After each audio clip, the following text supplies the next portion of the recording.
Political punches were flying at the first GOP debate as the 10 leading candidates faced off for the first time this election season. It was their best chance so far to really sell themselves to voters. But there were several fiery exchanges, with much of the heat centered on Donald Trump. Major Garrett has more on the debate from Cleveland. Mr. Trump. It started with a question only Donald Trump had to answer. Would he promise not to run as a third-party candidate if he doesn't win the Republican nomination? You can't say tonight that you can make that pledge. I cannot say I have. And the sparring began. He's already hedging his bet on the Clintons, okay? So if he doesn't run as a Republican, maybe he supports Clinton, or maybe he runs as an independent. Trump had to defend previous support for Democrats, abortion rights, and a European-style single-payer health care system. I've evolved on many issues over the years, and you know who else has is Ronald Reagan evolved on many issues. Newsflash, the Republican Party's been fighting against a single-payer system for a decade. I don't think you heard me. You're having a hard time tonight. All right, Trump remained resolute on the need to secure the southern border. If it weren't for me, you wouldn't even be talking about illegal immigration, Chris. You wouldn't even be talking about it. We need to build a wall, and it has to be built quickly. Donald Trump's hitting a nerve in this country.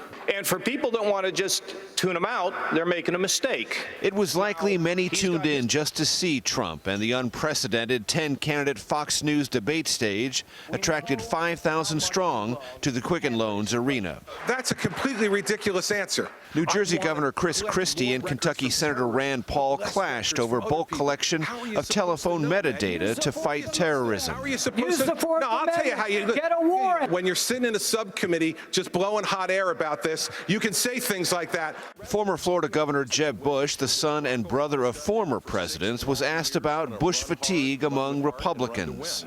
I'm going to have to earn this. Maybe the bar is even higher for me. That's fine. I would send weapons to Ukraine. Wisconsin Governor Scott Walker said President Obama and Democratic frontrunner, former Secretary of State Hillary Clinton, have been no match for Russian President Vladimir Putin.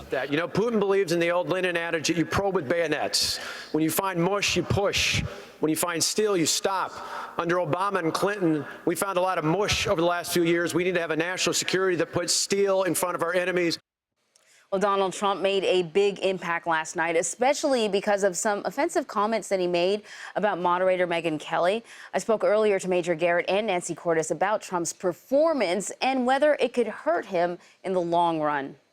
If he was judged like a regular candidate, you would say he did really badly. I mean, imagine if Jeb Bush said some of the things that he had said, calling politicians stupid and you know, talking about the moderator saying that, you know, maybe I won't be that nice to you anymore and I don't like you, and, you know, sort of shrugging off questions about the way that he speaks about women.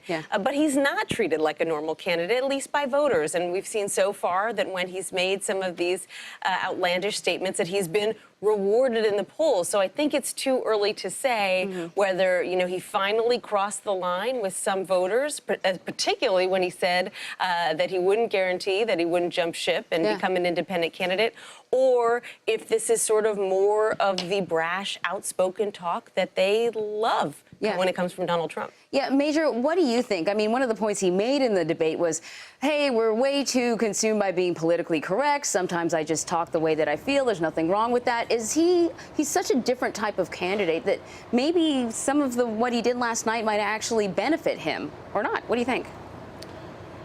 Well, look, the political class and the pundit class in this country has been pretty wrong about Donald Trump for the better part of 6 to 8 weeks, always assuming that his particular and unique approach to rhetoric and conversation would come to hurt him. That hasn't happened yet. But the fact of the matter is a presidential campaign is a long audition to first your base voters in whatever party you're running for the nomination of, and then a broader audition for the American public. And the one thing I think Donald Trump proved last night is that he does not wear well. I think he had a solid first hour, but as things got more specific, and the aspect of his personality that often tends to turn disagreements into something close to a blood feud sends a signal to voters that there might be something interesting, but at the same time exhausting about long-term exposure to Donald Trump. And for all the candidates on that stage last night, what matters most is translating whatever you achieved into grassroots support in Iowa, New Hampshire, South Carolina, and Nevada. And Donald Trump is way behind some of his other Republican rivals on that key metric. How are you organized on the ground? Yes, you can attract a lot of attention. Yes, you can generate poll numbers, but poll numbers, especially in these early states, are not nearly as meaningful as ground forces, grassroots support, and real activists. That's going to be the next part of the conversation for Donald Trump, and I'm not sure last night he did very much to inspire or collect more people on the ground in Iowa, New Hampshire, South Carolina, or Nevada. And I'm not sure what he did in terms of the female vote. That was another sort of hot exchange between him and Megyn Kelly when she questioned him on some of the words that he used to describe women that he did not like very much on Twitter and beyond. Let's play that first, and then I'll get your reaction. You've called women you don't like fat pigs, dogs, slobs, and disgusting animals. Your Twitter account Only Rosie O'Donnell. No, it wasn't.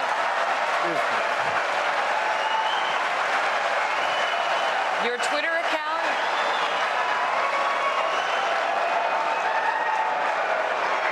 Thank you. For the record, it was well beyond Rosie O'Donnell. Yes, I'm sure it was. Your Twitter account has several disparaging comments about women's looks.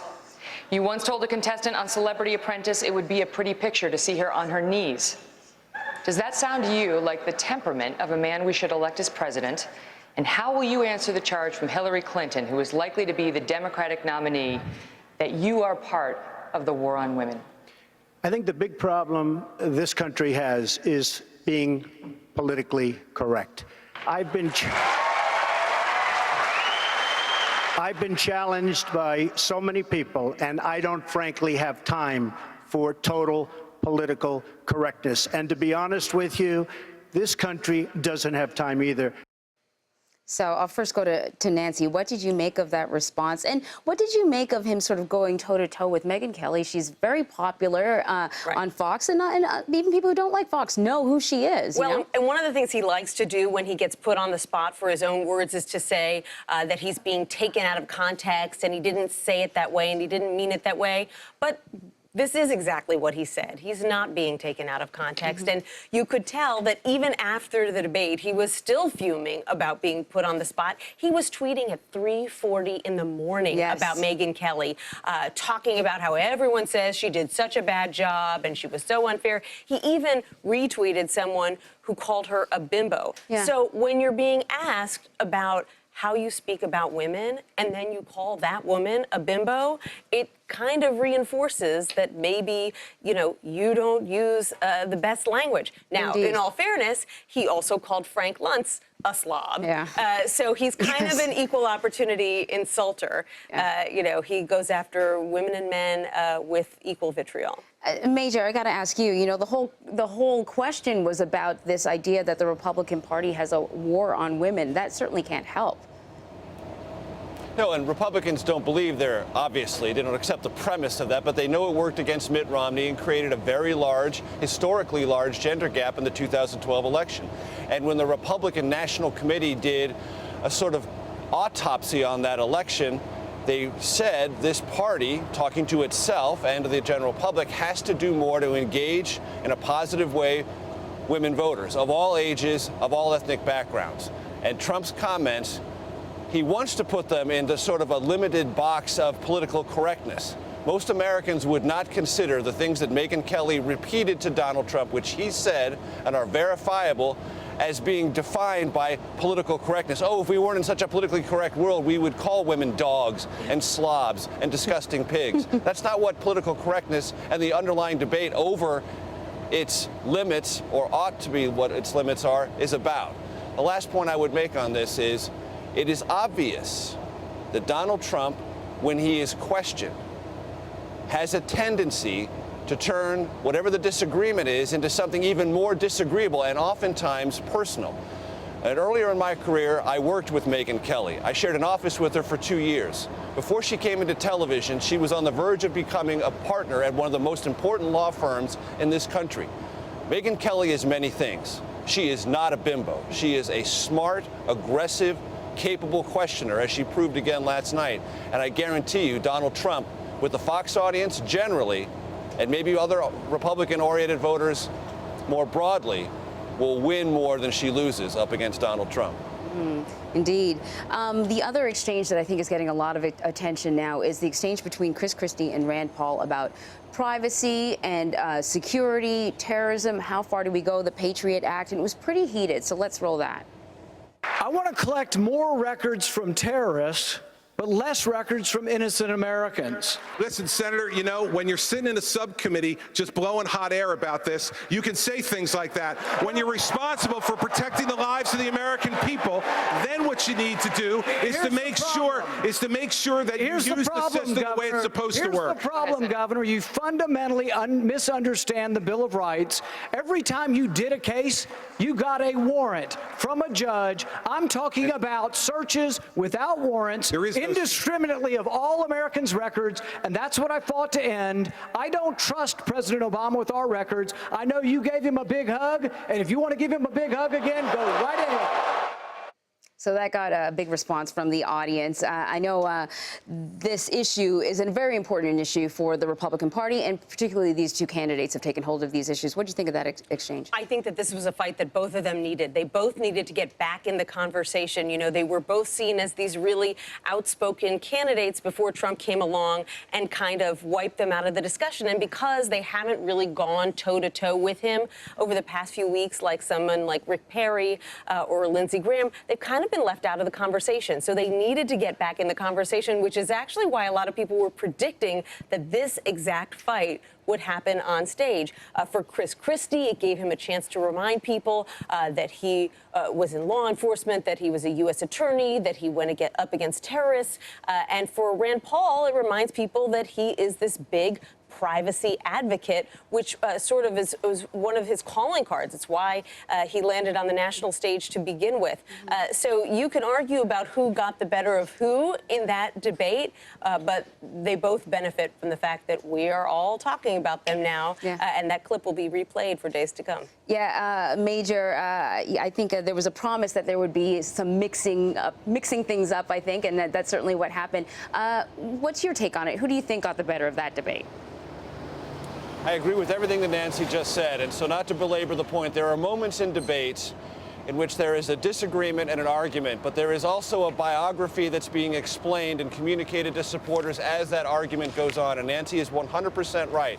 What Chris Christie did in that debate was fill in part of a biography that some voters may not be aware of, that he was a U.S. attorney, he was appointed right before 9/11, and as a U.S. attorney was part of some cases where evidence was sought and then prosecutions were brought against suspected terrorists. That's a part of his biography he wants desperately to communicate to buttress his credentials as a national security thought person, which you might consider to be a president of the United States. Rand Paul's biography is, I've taken on President Obama on an issue that is vital to the technological future of our country. We are always going to have larger and larger abilities to collect more and more data on Americans. Do we do this with or without warrants? Rand Paul believes that is a central debate for the future, and privacy rights ought to trump mass collection of data for people who should not be suspected of terrorist activities. So both got exactly what they wanted out of that exchange. Nancy, I want to ask you overall. I mean, I think it's sort of interesting that we're talking about Donald Trump, we're talking about Chris Christie and Rand Paul. We're not really talking about Jeb Bush. Right. How do you think this debate impacted him, or was it is it good that we're not talking about him at this stage? You know, he has always said that he is trying to play the long game and that he's not going to say things that get a big rise out of people just so that he can get that, you know, that quick hit, that sugar rush of being in the headlines for that minute. He wants to sort of portray himself as the adult in the room, you know, so that as people tire of Donald Trump, he hopes that they will start to turn to him. The challenge is that other people on that stage are playing the same game, but with a little more intensity. And they're still leaving voters with a little more to grab onto about who they are.